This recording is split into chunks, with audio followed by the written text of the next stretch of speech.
సామెతలు 11వ అధ్యాయము. దొంగ త్రాసు ఉమ్. యెహోవాకు హేయము.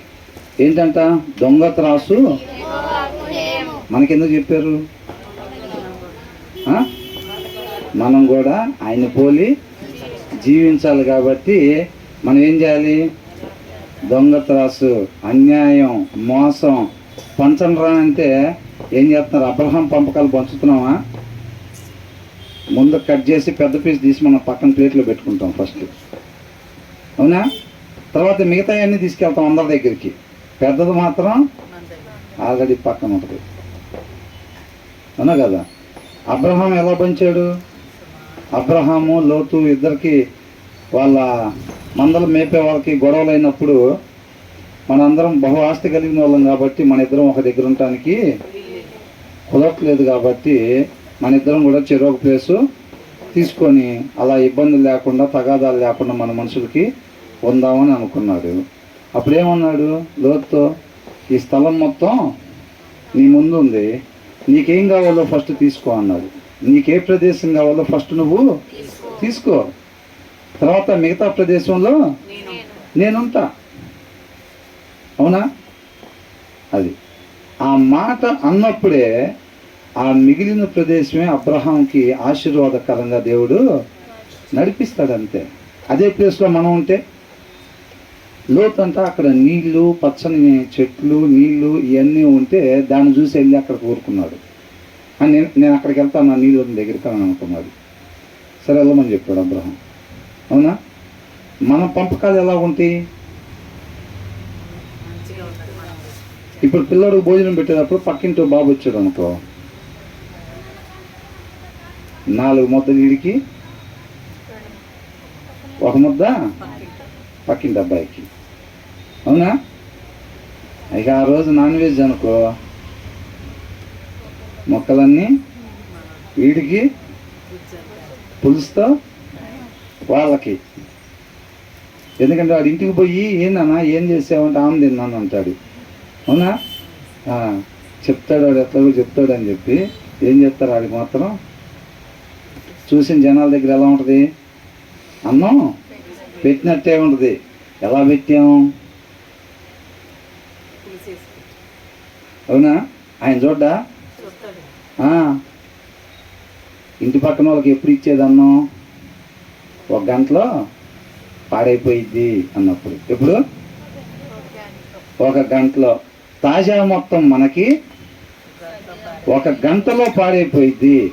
మనం ఇచ్చినప్పుడు పాడవకుండా ఉంటే చాలు, ఇచ్చినట్టే. తర్వాత అది పాపం తిందాం అనుకునేసరికి, అవునా? అట్లాంటి త్రాసులు దేవుడికి హేయము. నాకు ఇష్టం లేదు అని తన ఉద్దేశాన్ని దేవుడు తెలియపరుస్తున్నాడు అన్నమాట. నాకు అది కావాలి, నాకు అది కావాలని తనుకుంటూ ఉంటారు. అర్థమైందండి? అట్లాగా అది దేవుడికి ఏంటంట ఇష్టం లేదు అని అంటున్నాడు. న్యాయంగా ఉండాలి అని అంటున్నాడు. ఏదైనా సరే న్యాయంగా, ధర్మంగా ఉండాలి. ఆ పంచే విషయంలో అబ్రహాము దేవుణ్ణి కనపరిచాడు అనమాట. లోతుకు మాత్రమే కాదు, మనందరికీ కూడా, అవునా కదా? ఆయన వంతు వచ్చినప్పుడు ఆయన దేవుణ్ణి అలా మహింపరిచాడు. మన జీవితంలో ప్రతిసారి మనకు అవకాశం వచ్చినప్పుడు మనం కూడా అలాగే జీవించాలి. మురికి శాంతం పోలేదనుకోండి, లోపల చాలా ఇబ్బందిగా ఉంటా ఉంటుంది. చెప్పుకోవటానికి మనకి బాగానే ఉంటుంది. ఆ వాటాలు తీసేటప్పుడు ఎంత ఇబ్బంది పడుతామో, అవునా? ఎప్పుడు ఆ మురికి బాపోతే, ఏ మురికి? పాత బ్యాగేజ్ ఉంటుంది కదా, నీళ్ళలో మునిగి లేక ముందు మురికి. ఈ లోక సంబంధమైన గుణలక్షణాలు అవి అయితే మనలో ఉంటాయో అవి వాక్యంతో సరిగ్గా కలుపుకోవట్లేదు అనుకోండి, మనం ఏమైంది? చెప్పేది బాగానే చెబుతాము, వినేది కూడా చక్కగానే వింటాం. వాళ్ళకి పంపకాలు చేయాల్సి వచ్చినప్పుడు అల్లాడిపోతూ ఉంటాం, ఒడ్డున పడ్డ చేపలాగా. ఏం చేస్తాం? వాక్యం అట్లా చెప్పేదిలే కానీ మనసు మాత్రం ఒప్పట్లేదు అసలు, అవునా? అలా అనిపించింది. ఎప్పుడు మనసు ఒప్పట్లా? ఎంత పర్సంటేజ్ ఇబ్బందిగా ఉంటుంది, అంత పర్సంటేజ్ మురికి ఇంకా ఉందని అర్థం. అర్థమైందండి? అంత పర్సంటేజ్ మురికి ఇంకా ఉంది అని అర్థం అన్నమాట. దాన్ని మనం కడుక్కుంటేనే అది గొప్ప భాగ్యంగా మనం ఎంచుకుంటాం. అది పక్కన వాళ్ళకి ఇవ్వటం దేవుడు మనకు చూపిన కృప. ఎంతోమంది ఆశపడతారు అట్లా ఇయ్యాలి చెయ్యాలి నా జీవితంలో, అలా చేసి నేను క్రీస్తులాగా నడుచుకొని క్రియారూపకంగా ఆయన ప్రేమను కనపరిచి నా జీవితాలు ముగించాలని ఎంతోమంది అనుకుంటారు. కాకపోతే ఆయన కృప లేకపోతే ఎవరి వల్ల అది కాదు. కాబట్టి అది గొప్ప ధన్యతగా భావించుకోవాలి అలాగ ఇవ్వటం. అలా కాకుండా అల్లాడిపోతున్నాము అంటే లోపల ఇంకా పాతోడు ఉన్నాడు. దేన్నైతే మనం దాస్తామో అదే మనల్ని నాశనం చేసిద్ది. ఇస్కరియోతు యోధాను ఏం నాశనం చేసింది? దేన్నైతే వాక్యంతో కడగకుండా, వాక్యం తగలకుండా దాచుకున్నాడు చూసారా జర్సన్? ఏదైతే వాక్యం తగలకుండా, వాక్యం చేత తుడిచివై పెట్టకుండా దాచిపెట్టుకున్నాడు చూసారా, అదే నాశనం చేసేది. ప్రభువా రెండే ప్రభువా, ఆ ఒక్కటేగా ఎన్ని దుడుచుకున్నాను అసలు నేను, అది ఒక్కటేగా ఇంకా అని అంటే ఆ ఒక్కటి చాలు మన సమాధి చేయటానికి. అర్థమవుతుందండి? ఏ సమాధి? ఆత్మీయ సమాధి. అర్థమవుతుందండి? అది ఒక్కటే చాలు. ఆయన దగ్గరికి వచ్చినప్పుడు ఎలా ఉండాలంటే ఖాళీ బ్యాగ్ తీసుకొని ఉండాలి. ఖాళీ బ్యాగ్ ఉండాలి. నువ్వు ఏది చెబితే అది, ఏది సరి చేసుకోమంటే అది, ఏదైనా కానీ కుమారుణ్ణి ఇమ్మంటావా, ఆస్తి వదిలిపెట్టమంటావా, ఊరు వదిలిపెట్టమంటావా, ఏది వదిలిపెట్టమంటావో నీ మాటే ఇదంతా చూసావా? మాటే ఇది చెప్తారు కదా, శిరస్థ వహిస్తా ఏది చెప్తారు కదా, అదంతే. నీ వాక్యం అనే అర్థంలో నువ్వు ఏం అర్థ చూపిస్తే, ఏది సరి చేసుకోమంటే దాన్ని సరి చేసుకోవటానికి సిద్ధమే. ఒక 2-3 దాచుకోవటం, కొంతమంది 5-6 దాచుకోవటం, కొంతమంది ఒక్కటే ప్రభు దాచుకుంది, ఒక్కటే చాలు. నీట్గా బాక్స్కు మూత పెట్టి మేకులు కొట్టిద్ది. కొట్టిద్దా లేదా? చక్కగా కొట్టిద్ది. ఒకటైనా చాలు. ఇక్కడ 10 మంది మోయాలి కానీ ఒకటే మోసుకెళ్ళిద్ది జాగ్రత్తగా మనం. అట్లా అనమాట. కాబట్టి దేవుడి కృపను బట్టి మనకు ముందే తెలియపరుస్తూ ఉన్నాడు. అది దేవుని మాట. ఆయన ఏది చెబితే అది చేయాలంతే. అబ్రహాంతో ఏం చెప్పాడు? 100 ఏళ్ళకు ఒక కుమారుని ఇస్తే ఏమన్నాడు? కుమారుని నేను చూపించే ప్లేస్ తీసుకొచ్చి, నేను సరిగ్గా వినలేదు అనుకున్నాడా? ప్రభువా మళ్ళీ ఒకసారి అన్నాడా? ఆలోచించుకొని చెప్పు ప్రభువా దేవుడుదా టైం ఇచ్చాను అన్నాడా? ఏమన్నాడు? ఆ ప్లేస్లో ఒకవేళ భార్య పేరు చెప్పుంటే, ఆయన పేరు చెప్పుంటే వెళ్ళిపోవటమే. ఆయన జీవిత విధానం అట్లా అలవాటు చేసుకున్నాడు అంతే. అబ్రహాంకి మంచి అని అంటే దాన్ని వేటాడి పట్టుకోవటం, ఇది చెడు అని అంటే దాన్ని అంతే. అది జీవిత విధానంగా అలవాటుగా చేసుకున్నాడు అన్నమాట. దేవుడు ఏమంటున్నాడు? దొంగ త్రాసు నాకు హేయమో అని అంటున్నాడు. అంటే మన జీవితంలో ఒక తీర్మానం ఉండాలి వాటి నుంచి. ఏంటది? అన్యాయంగా చేయటం. పంపకాలు కావచ్చు, ఏదైనా సరే ఇలాంటివి అన్యాయం అనేది చెయ్యకూడదు. అర్థమవుతుందండి? దీని సామెతలో మనం 31 సార్లు చదివితే ఉపయోగం ఏమి లేదండి. దాంట్లో ఉన్నది చేస్తేనే, అవునా కదా? ఎప్పటికప్పుడు తీర్మానాలు తీసుకుంటూ ఉండాలి. క్రైస్తవ జీవితంలో ఎప్పటికప్పుడు తీర్మానాలు తీసుకుంటూ ఉండాలి. డిసెంబర్ 31వ తారీఖు మాత్రమే కాదు, ఎప్పటికప్పుడు ప్రతి దినం ఆయన కృపను బట్టి మనకు ఆయన పెట్టే ఆహారం ఏదైతే ఉందో దాంట్లో నుంచి మనం ఏం తీర్మానాలు తీసుకోవాలో, ఎవరిని మనం ముందు పెడుతున్నాడో, ఎవరు చెప్పినట్టుగా ఆవికలాగా నువ్వు ఉండు, ఈయనకలాగా నువ్వు ఉండొద్దు అని అంటున్నప్పుడు మనం ఆ ముగింపు ప్రార్థనలో తీర్మానం తీసుకోవాలి. మన తీర్మానాలు తీసుకొని వదిలిపెట్టేయిగా ఉండకూడదు. అర్థమవుతుందండి? అబ్రహాం పిలవగానే బయలుదేరి వచ్చాడు, కాలి నొప్పులు పుట్టగానే మళ్ళీ వెనక తిరిగాడా? ప్రాబ్లమ్స్ వచ్చినాయా రాలేదా? వచ్చినాయి. అంత మాత్రం వెనక్కి వెళ్ళిపోయాడా? రూతు బయటికి చెప్పింది, అబ్రహాం చెప్పలేదు. చెప్పపోయినా అంతే. నీ ప్రజలే నా ప్రజలు, నీ దేవుడే నా దేవుడు. అబ్రహాం అంతే. తీర్మానం తీసుకుంటే అట్లా ఉండాలి. 3 గంటలకు లేచి ప్రార్థన చేసుకుందాం అని చెప్పి 3 రోజుల క్రితం తీర్మానం తీసుకున్నారు. 3 రోజుల తర్వాత ట్యాక్సీ లైట్ వేసి ఎతికినా మేమా? తీర్మానమా? ఎప్పుడు బ్రదర్? ఏందనుకుంటున్నారు? విశ్వాసంలో కంచు. ఎవరంట మనం? విశ్వాసంలో కంచండి మేము. మమ్మల్ని చూసి ఆ పేరు కనిపెట్టింది అన్నంతగా చేస్తాం మనం, అవునా? మనకు మనం కూడా శబాష్, ఇంకెవరు నీలాగెవరు అసలు అని అనుకుంటాం. పరిస్థితి రంగంలో తేలిపోయాం. తాసులు వేస్తే ఏమయ్యాం? తేలిపోయాం. అట్లా అయిపోతుంది. మన తీర్మానాలు అలా ఉండకూడదు, అవునా? దాన్ని చూసుకొని జాగ్రత్తగా ఆయన కుప్పను కోరుకుంటా మనం ముందుకి. దాని కోయిన్సిడెంట్ అయింది కాబట్టి అది చెప్పేలేండి, అంతేలే. కానీ నేను ఏదో చెబుదామని ముందు ఆలోచన చేసుకునేమి రాలేదు. ఏమంటున్నాడు? దొంగ త్రాసు యెహోవాకు హేయము, సరి అయిన గుండు ఆయనకి ఇష్టము. ఆయనకి ఇష్టము. ఇక్కడ ఏమంటుందంటే ద లార్డ్ డిటెస్ట్స్ డిస్హానెస్ట్ స్కేల్స్ అని అంటున్నాడు. డిస్హానెస్ట్, నిజాయితీ లేకుండా ఆ భేదాలు చూసారా? అది నాకు హేయము, అది నాకు ఇష్టం లేదు. పార్షాలిటీ అనేది నాకు ఇష్టం లేదు అని దేవుడు చెప్తున్నాడు. అది మనకు తెలియపరుస్తున్నాడు. అంతేకాదు, బట్ యాక్యురేట్ అని అంటే ఖచ్చితమైన అని అంటున్నాడు. ఏంటంట? ఒక్కోసారి ఏమైందంటే ఏమైనా తీసుకొచ్చారు అనుకోండి, ఇద్దరు పంచుకోండి అని అంటే 21 వస్తాయి. 21 వస్తే ఇద్దరు పంచుకోవాలి. అప్పుడు ఏమైంది? 10 ఇటేసి 10 ఇటేయంగానే ఇంకోటి మిగిలిద్ది. సరే, పంచింది నేనే కదరా, పంచింది నేనే కాబట్టి ఎట్టేస్తాడు? ఆ ఒకటి చేసుకుంటాడు. అది వేసుకున్నప్పుడే మొత్తం పోయినట్టే. ఇంకా దాంతోనే ఇప్పుడు ఆకాను ఎన్ని దొంగతనం చేశాడు? అని తెచ్చి మొత్తం దొంగతనం చేశాడా? ఒక్కటే, ఆ ఒక్కటి తీసుకెళ్ళింది ఆకాన్ని, అవునా కదా? అవునా? అట్లాగా ఖచ్చితమైన అంటున్నాడు దేవుడు. పాయింట్లో కూడా తేడా లేకుండా న్యాయం ఉండాలంటున్నాడు. అర్థమవుతుందా? మనం చెయ్యాలనుకుంటే కష్టం కాదు, మనం చేయకూడదు అనుకుంటేనే చెయ్యం, అంతే. దాన్ని సగానికి కట్ చేసుకోవచ్చుగా, చాక్లెట్ అయినా సగం చేసుకోవచ్చుగా, మనసుంటే. ఓకే, మన అటు ఇటు రెండు వైపులా కదా. అట్లా అంటున్నాడు దేవుడు.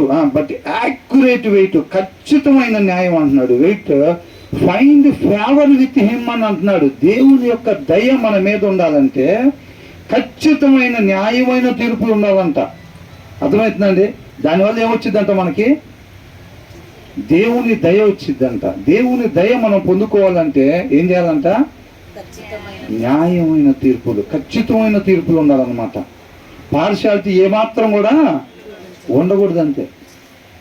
ఒక్కసారి తెచ్చాము మనం నాన్ వెజ్, పిల్లోడికి పెడతాను, పక్కింటి పిల్లోడు వచ్చాడు. ఎప్పుడైతే ఈక్వల్ షేర్ పర్ఫెక్ట్గా పెట్టామో ఆ పేద విధవరాలకి ఎప్పుడు దాకా వచ్చింది ఆ పిండి? అయిపోయింది, అంతే. మరి ఒక్క అప్పం ఇయటం వల్లే కరువులో మొత్తం సమృద్ధి కొట్టేసిందా లేదా? బైబుల్ ఫార్ములా అది. అవి మనం వింటాం బాగానే. ఆ టయానికి వచ్చేసరికి వాళ్ళు వస్తున్నారంటే సార్ ముందే గబగబా తినేసేసి ప్లేట్లు కూడా కనపడకుండా కడిగేసి ఆడ పెట్టేస్తాం. ఉంటే కదా పెట్టాలి, తినేస్తే పెట్టలేము, అవునా? ఎవరి దగ్గర చేసాము అది? వచ్చే వాళ్ళ దగ్గర. దావీదు అన్నాడు, నీ ఎదుటినే నేను పాపం చేశా, నీకే విరోధంగా నేను పాపం చేశా. ఊరియా దగ్గర పాపం చేశా నేను, బెర్షెబా దగ్గర పాపం కాదు, నీకే విరోధంగా నేను పాపం చేశాను. నువ్వు ఆ వచ్చిన వాళ్ళకి పెడితే నువ్వు నాకు పెట్టినట్టే అంటే, వాళ్ళని చూసి దాచి పెట్టామంటే ఎవరిని చూసి దాచి పెట్టినట్టు? అంతేనా కదా? మనం అట్లా దాచి పెట్టినట్టు. మనం ఏమనుకుంటాం? భక్తి కొంతవరకే, ఒక గీత వరకు పెట్టి ఆ గీత అవతల భక్తి, గీత లోపలికి రాని ఉందాన్ని. అది మనల్ని మనం మోసం చేసుకున్నట్టే, అవునా? వాళ్ళు చూడలేదు, వీళ్ళు చూడలేదు, ఎవరు చూడలేదు అని కాదు, చూడాల్సిన ఆయన చక్కగా చూస్తానే ఉంటాడు. ఆయన మరుగు చేయలేము కాబట్టి ఆ మరుగు చేసే కార్యక్రమాలు తీసి పక్కన పెట్టి ఏంటంట చేస్తా, ఎక్కడ పెట్టాలంట? అవి పక్కన పెట్టి మరుగు చేసే కార్యక్రమాలు న్యాయంగా ఉండటం నేర్చుకోవాలి. ఆయన కళ్ళు మొత్తం మనం, ఆయన కళ్ళు మూయలేము కాబట్టి ఆ కార్యక్రమం తీసి పక్కన పెట్టి న్యాయంగా ఉండటం నేర్చుకుంటే అయిపోయింది, అంతే కదా? తర్వాత ఏమంటారు అప్పుడంట? But accurate weights find favour with him అని అన్నారు. దేవుడు దయను మనం అప్పుడు పొందుకుంటాము అని అంటున్నాడు. తర్వాత వెన్ ప్రైడ్ కమ్స్, ప్రైడ్ గర్వము, చేయాల్సింది చేయకుండా ఉండటము. అర్థమవుతుందండి? అది వెన్ ప్రైడ్ కమ్స్, మనలో ఎప్పుడైతే ఆ గర్వం అనేది మనం ప్రదర్శించామో, మనం ఇందాక అనుకున్నాం చూసారా, ఈ లోకంలో బంగారానికి విలువ ఉంది కాబట్టి దాని మీద మనం ఇష్టం పెంచుకున్నాం. అది ఒంటి మీద పడంగానే నడక మారిపోయింది, చూపు మారిపోయింది, భాష మారిపోయింది. చూడండి మీరు కావాలంటే. రాజకీయ నాయకుడు ఇంటికి వెళ్ళినా సరే రెడీ అవ్వకముందు అవన్నీ ఇంట్లో ఉంటాయి, అప్పుడు బాగానే మాట్లాడుతుంది. ఎప్పుడైతే ఈ ఒంటి మీద తగిలించుకొని స్నానం చేసిన తర్వాత, లెనిన్ కద్దరు ఒంటి మీద పడిన తర్వాత మొత్తం మారిపోయింది. ఇంకా చూపు మారిపోయింది, మాట మారిపోయింది, నడక మారిపోయింది, అంతే. అది అర్థమవుతుందండి? నెబుకద్నెజరు ఏమనుకున్నాడు? దానికి ముందు క్లియర్గా ఉంది.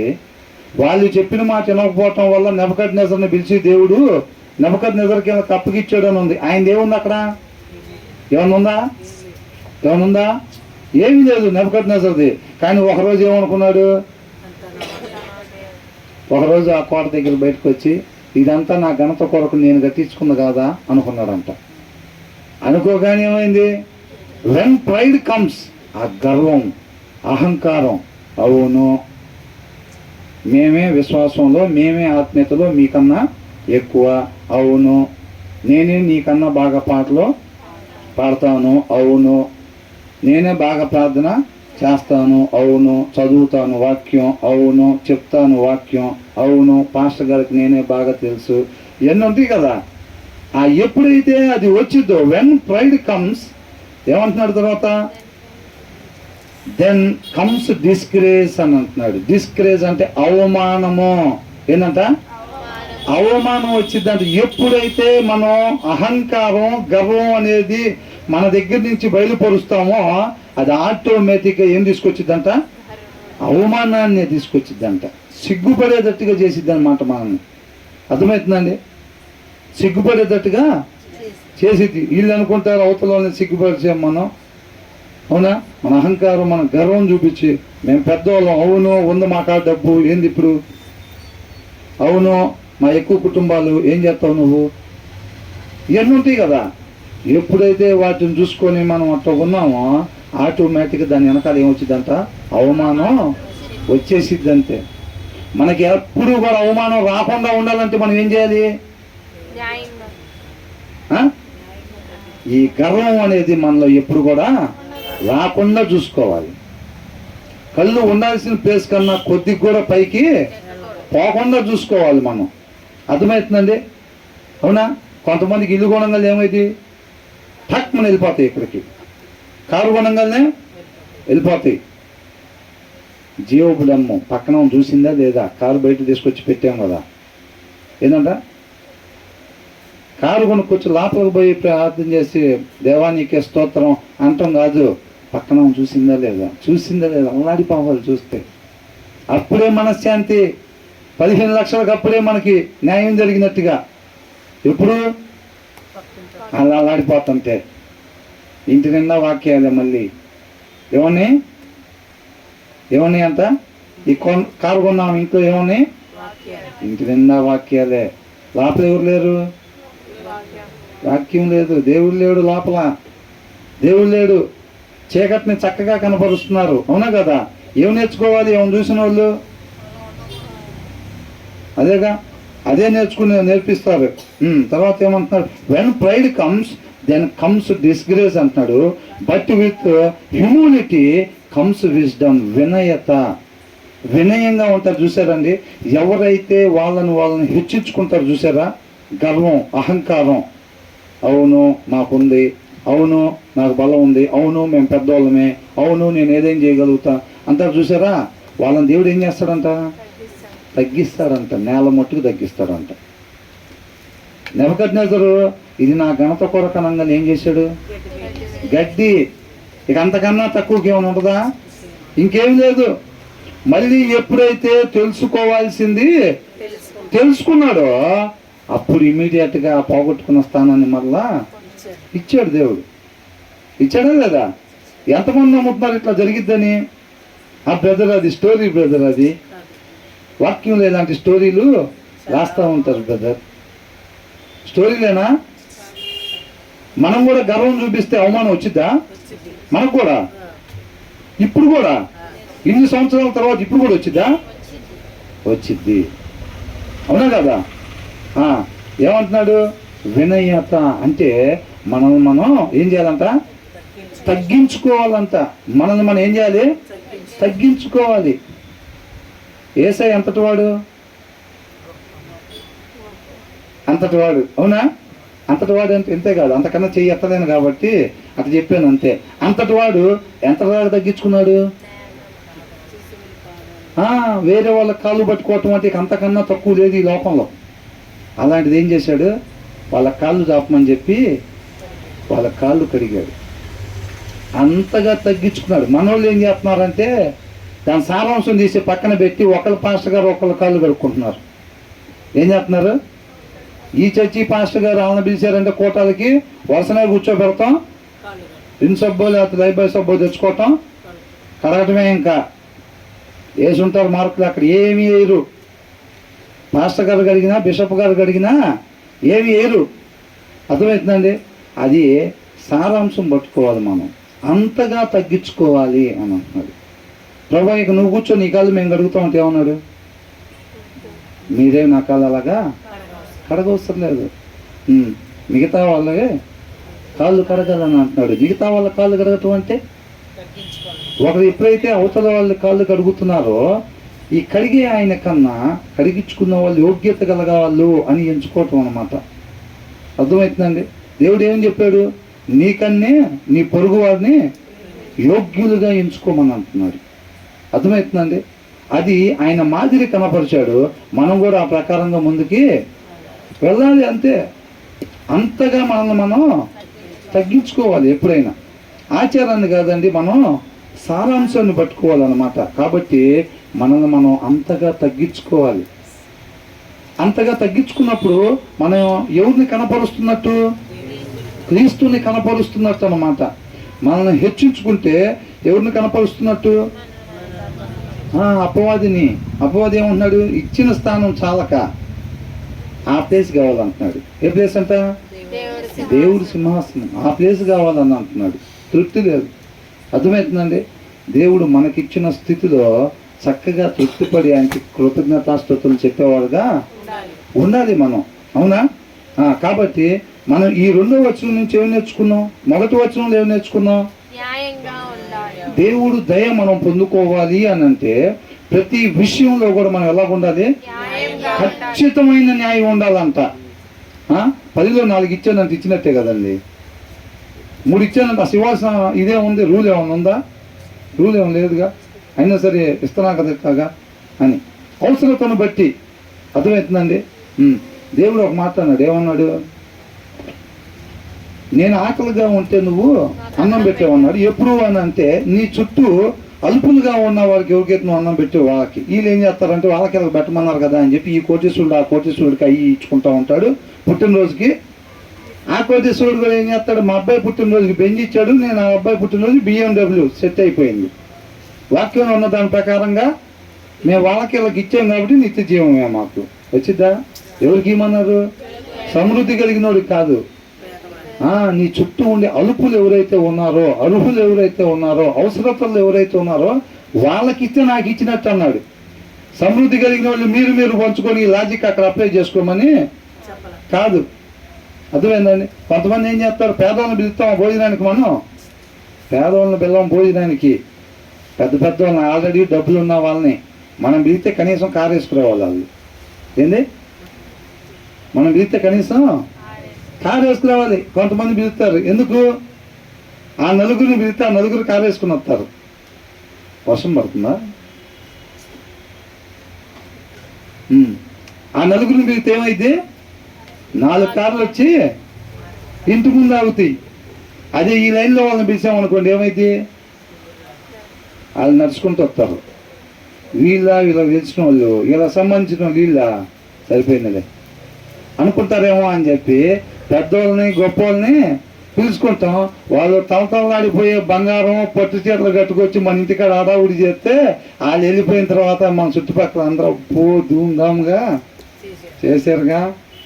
అని అంటారు. మనకు కావాల్సిన దానికి ఎంతైనా ఖర్చు పెడతాం, అవసరం అయితే రోజువారీ వాడి దగ్గరైనా తీసుకొని తర్వాత భార్యాభర్త ఇద్దరు తెచ్చుకుంటేనే కట్టుకుంటూ ఉంటారు. అవునా కదా?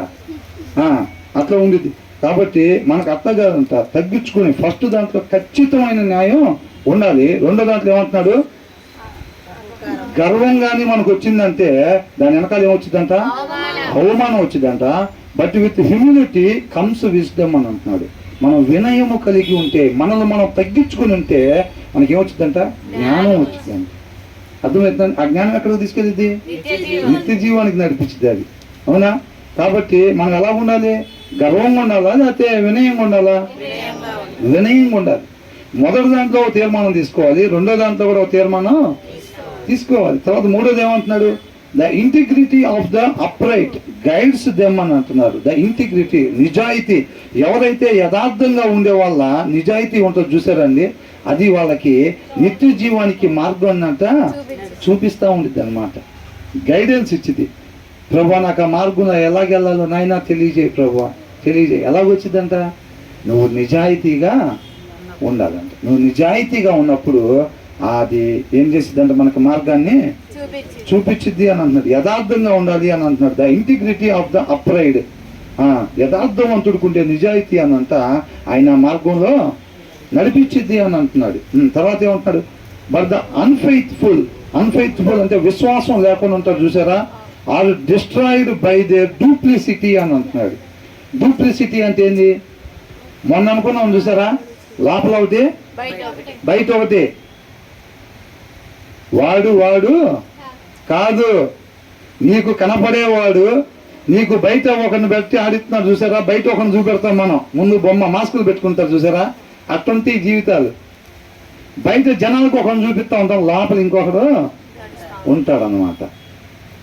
అప్పుడు ఏమంటున్నాడు, నీకు కనపడేవాడు వాడు కాదు, వాడు ఆత్మీయ ఇది బొమ్మ పెట్టాడు చూసావా ముందు, వాడు కాదాడు, వాడు ఒరిజినాలిటీ లోపల ఉన్నాడు అని అంటున్నాడు. ఏమంటున్నాడు, బట్ ద అన్ఫెయిత్ఫుల్ అంటే విశ్వాసము లేకుండా అని. విశ్వాసం దేనికి కావాలి అసలు, కనపడని దాన్ని కోసం విశ్వాసం కావాలి. కనపడనంటే ఈ గాలి ఈ కాదు, పునరుద్ధానంలో తిరిగి లెగవటం, దేవుని రాజ్య స్థాపన, దాంట్లో యుగయుగాలు దేవునితో పాటు మనం ఉండటం, ఇవన్నీ మనకు కనిపిస్తాయా? మనకు కనిపించకపోయినా వాటిని నమ్మి మనం విశ్వసిస్తాం అన్నమాట. అర్థమవుతుందండి? అలా కాకుండా ఇప్పుడు వీళ్ళకి ఏం లేదంట, బట్ ద అన్ఫెయిత్ఫుల్ అని అంటే విశ్వాసం లేని వాళ్ళు. విశ్వాసం లేని వాళ్ళు అంటే వీళ్ళు ఏం చూస్తారు, ఆ మరణానికి ముందున్న దాన్ని చూస్తూ ఉంటారు ఇప్పుడు పెట్టిన. అర్థమవుతుందండి? అంటే మరణానికి ముందంటే కనిపించే వాటి వైపు చూస్తూ ఉంటారు. విశ్వాసం ఉంది అని అంటే కనపడం దాని వైపు వీళ్ళు చూస్తున్నారు అని అర్థం. అవునా? దాన్ని చూడటానికే విశ్వాసం కావాలి.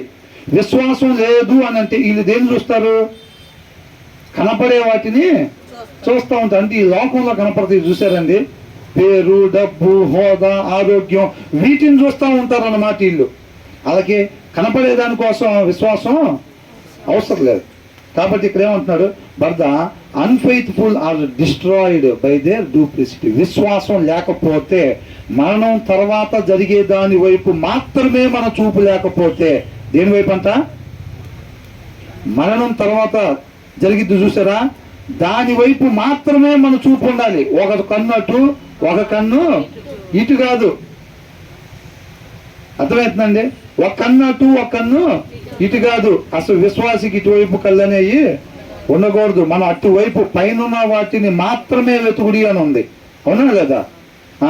అట్లుందనమాట. కాబట్టి ఇక్కడ ఏమంటున్నాడు, విశ్వాసం లేని వాళ్ళు డూప్లికేట్ మనిషి. ఏమంటున్నాడు,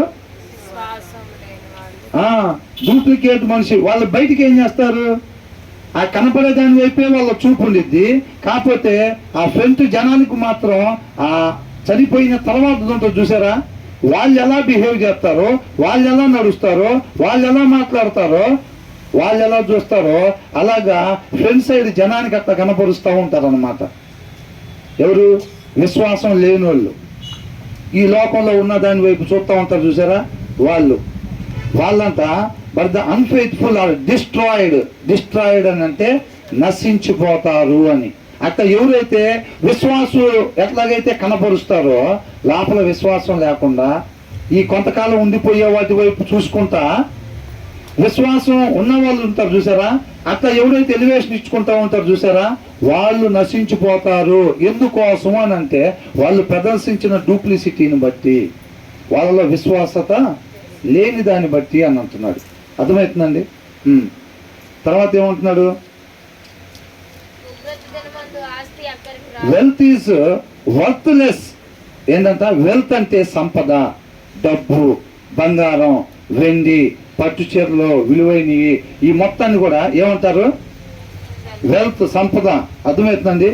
వెల్త్ ఈజ్ వర్త్లెస్. వర్త్లెస్ అంటే విలువలేనివి అని. ఏంటంట? విలువలేనివి ఏంటి? బంగారం, వెండి, డబ్బు, విలువైన వస్త్రాలు, ఈ అన్నిటికీ ఏం లేదంట? విలువ లేదంట. కానీ చాలా మంది వాటి వెనకాల నీళ్లు కూడా దాక్కుని పరిగెడతా ఉంటారు. బ్రదర్ ఎందుకు అట్లాగా, కొంచెం దగ్గర లేదని ఉద్యోగం చూసుకో. లేదు బ్రదర్, టైం లేదు, ఆల్రెడీ 40 వచ్చి నీకు 20 ఏళ్ళు పిల్లల కోసం నీళ్లు తాగుతా కూర్చుంటే, కొద్దిసేపు బండ మీద కూర్చుంటే ఏమి సంపాదించడం పిల్లలకి. నీళ్లు తాగే టైం లేదు బ్రదర్. ముందు రన్నింగే.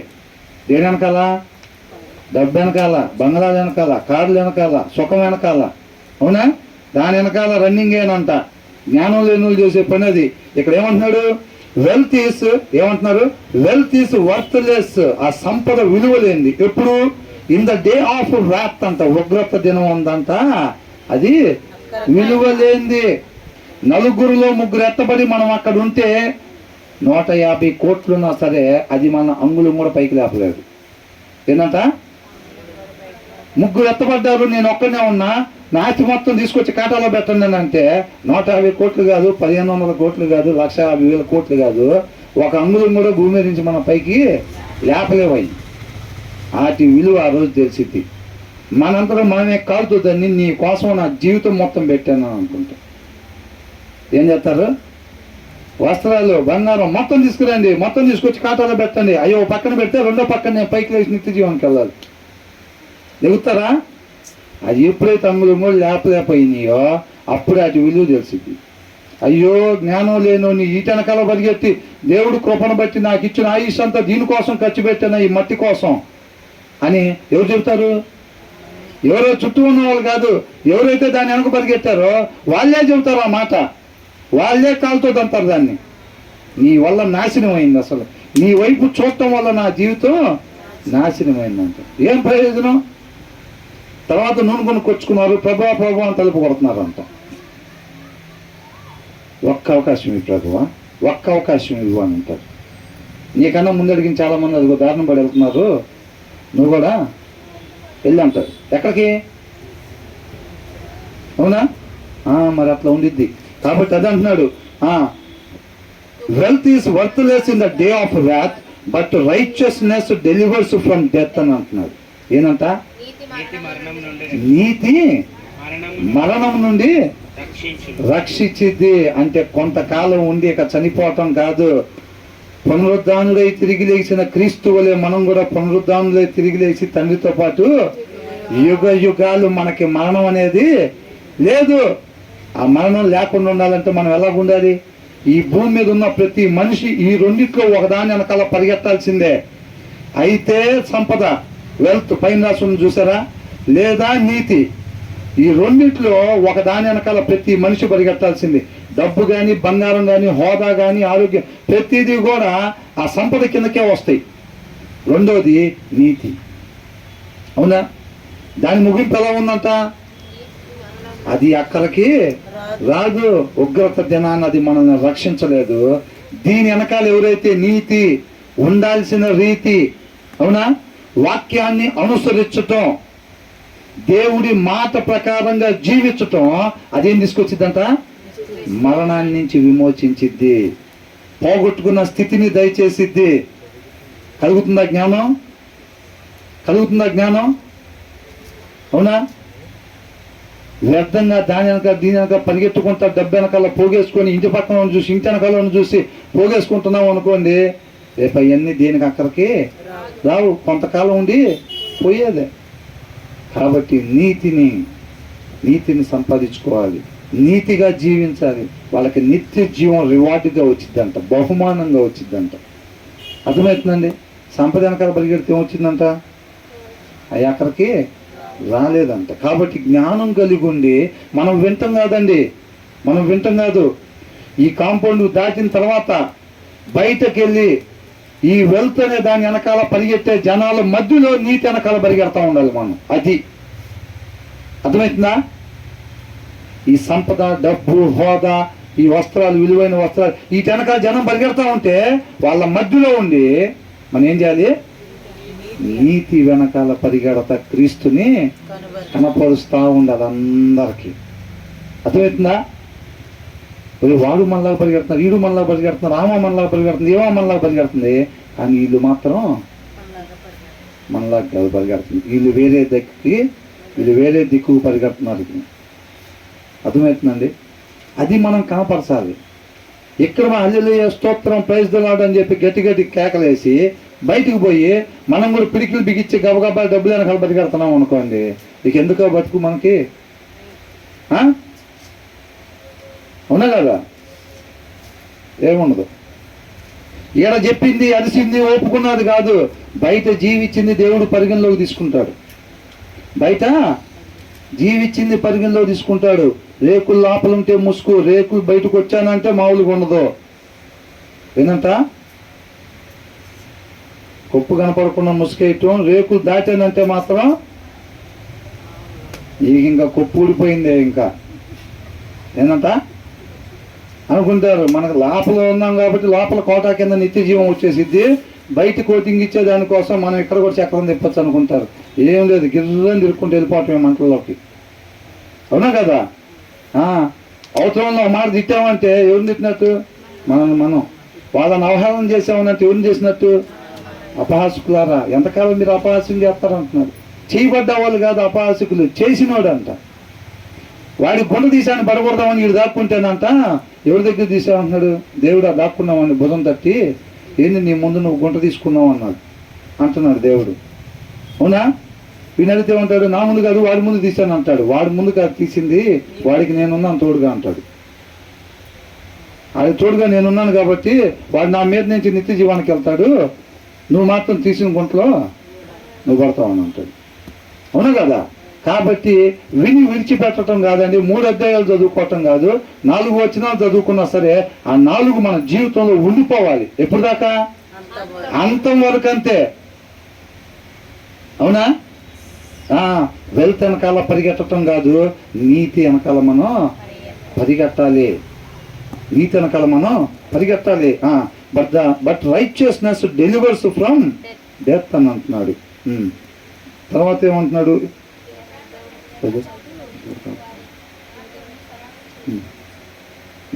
వాతావరణంలో కొంచెం తేడా ఉంటుంది కాబట్టి ఎందుకైనా మంచిది మనం ఎంతగా ముగిద్దాం.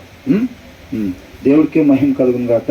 ఈ విన్న వాటిని మనం చక్కగా ఈ విధానం ఏదైతే నేర్చుకుంటున్నామో మన సామెతలో అదే విధానంలో మనం ధ్యానించుకోవాలి. మిగతాయి మొత్తం కూడా అర్థమవుతుందండి.